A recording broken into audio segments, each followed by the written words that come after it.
Hello welcome back to my channel. എൻ്റെ channel ആദ്യമായി കാണുന്നവരാണെങ്കിൽ ഒന്ന് സബ്സ്ക്രൈബ് ചെയ്ത് സപ്പോർട്ട് ചെയ്യണേ. രാത്രി എണിച്ച് നിധിയുടെ ബർത്ത്ഡേ ഒക്കെ സെലിബ്രേറ്റ് ചെയ്യുന്നുണ്ട് എല്ലാവരും കൂടെ. അങ്ങനെ അച്ഛൻ നടന്നതും താഴെ വെച്ച് കേക്ക് ചവിട്ടാണ്. കേക്ക് ചവിട്ടിയതും സുധീഷിന് ആകെ ദേഷ്യം വന്നു. ഞാൻ ആഗ്രഹിച്ച് മേടിച്ചതാണ് നിധിക്ക്, സ്പെഷ്യൽ കേക്കാണ് എന്നൊക്കെ പറയുന്നുണ്ട്. അപ്പോൾ നിധി പറഞ്ഞു, പോട്ടെ സാരമില്ല, ഈ കേക്ക് ഒരു കേക്ക് മുറിച്ചല്ലോ, അതിന് എനിക്ക് വലിയ സന്തോഷമാണ് എന്നുള്ളതൊക്കെ പറയുന്നുണ്ട്. ഒരുപാട് ബർത്ത്ഡേ കേക്ക് ഞാൻ മുറിച്ചിട്ടുണ്ടെങ്കിലും ഇതെനിക്ക് സ്പെഷ്യലാണ്. കാരണം ആദ്യമായിട്ടാണ് രാത്രി 12 മണിക്ക് എണീറ്റ് ഞാൻ കേക്ക് മുറിക്കുന്നത് എന്നൊക്കെ പറഞ്ഞ് അവർ സംസാരിക്കുന്നുണ്ട് കുറച്ച്. നിധിയുടെ ആ വാക്ക് കേട്ടപ്പോൾ തന്നെ സുധീഷിന് നല്ല സന്തോഷമായി. അവൻ കിടന്ന് തുള്ളിച്ചാടുന്നുണ്ടായിരുന്നു. അങ്ങനെ രാവിലെ ആയപ്പോൾ സുധീഷ് നിധിക്കൊരു ഗിഫ്റ്റ് കൊടുക്കുന്നുണ്ട്, സാരി. അത് കൊടുത്തിട്ട് വന്നിട്ട് സുധീഷിനത് ചോദിക്കുന്നുണ്ട്, എങ്ങനെയുണ്ട് എന്നൊക്കെ ചോദിക്കുന്നുണ്ട്. ഇത് കൊടുത്തിട്ടാണ് ഞാനിന്ന് ഓഫീസിൽ പോകുന്നത് എന്ന് പറയുന്നുണ്ട്.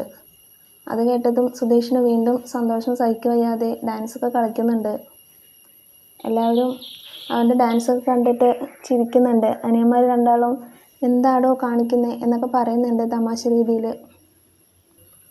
നിധി ഓഫീസ് എത്തിയതും ഓഫീസിൽ ലീവ് ചോദിക്കുകയാണ്. ഞാൻ പൊക്കോട്ടെ, എനിക്ക് കുറച്ച് കാര്യമുണ്ട് പുറത്ത് എന്ന് പറഞ്ഞിട്ട് മാനേജറിൻ്റെ അടുത്ത് ലീവ് ചോദിക്കുന്നുണ്ട്.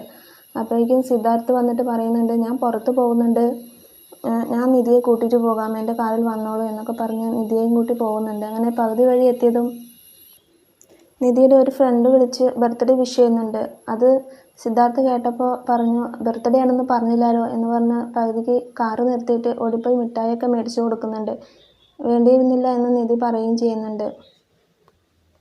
അങ്ങനെ സ്റ്റേഷനിലൂടെ ഇറങ്ങിയിട്ട് നിധി സ്റ്റേഷനിലേക്ക് പോവുകയാണ്. അപ്പോൾ പണ്ട് ഒളിച്ചോടി വന്ന കാര്യമെല്ലാം അതിൻ്റെ ഉള്ളിലേക്ക് കയറുമ്പോൾ ഫ്രണ്ടിൽ നിന്നിട്ട് അതൊക്കെ ഓർത്തെടുക്കുന്നുണ്ട്. അങ്ങനെ ഉള്ളിൽ കയറിയതും പോലീസിനെ കണ്ട്, ആരാണ് നിങ്ങളുടെ അടുത്ത് ഞങ്ങളുടെ ഡിവോഴ്സിൻ്റെ കാര്യമൊക്കെ പറഞ്ഞു തരുന്നത് എന്നൊക്കെ ചോദിക്കുന്നുണ്ട്. അപ്പോൾ നീ എന്തിനാ അതൊക്കെ അറിയുന്നത്, ഞങ്ങളിതെല്ലാം അറിയും, ഞങ്ങളല്ലേ കല്യാണം നടത്തിയത്, അപ്പോൾ അതിൻ്റെ ഉത്തരവാദിത്വം ഞങ്ങൾക്കുണ്ട് എന്നൊക്കെ പറയുന്നുണ്ട്. അങ്ങനെ അവർ തമ്മിൽ കാര്യങ്ങളൊക്കെ സംസാരിച്ചുകൊണ്ടിരിക്കുമ്പോൾ SI കയറി വരികയാണ്. എന്നിട്ട് ഇത് ആരാടോ എന്ന് ചോദിക്കുന്നുണ്ട്. അപ്പോൾ നമ്മൾ കല്യാണം നടത്തി കൊടുത്തില്ലേ, ആ കുട്ടിയാണ് എന്ന് പറയുന്നുണ്ട്. അങ്ങനെ ആ കുട്ടിയെ, അങ്ങനെ നിധിയെ നോക്കി SI ഇങ്ങനെ നിൽക്കുന്നുണ്ട്. അപ്പോൾ ഇന്നത്തെ വീഡിയോ ഇത്രയേ ഉള്ളൂ. Thank you for watching my video.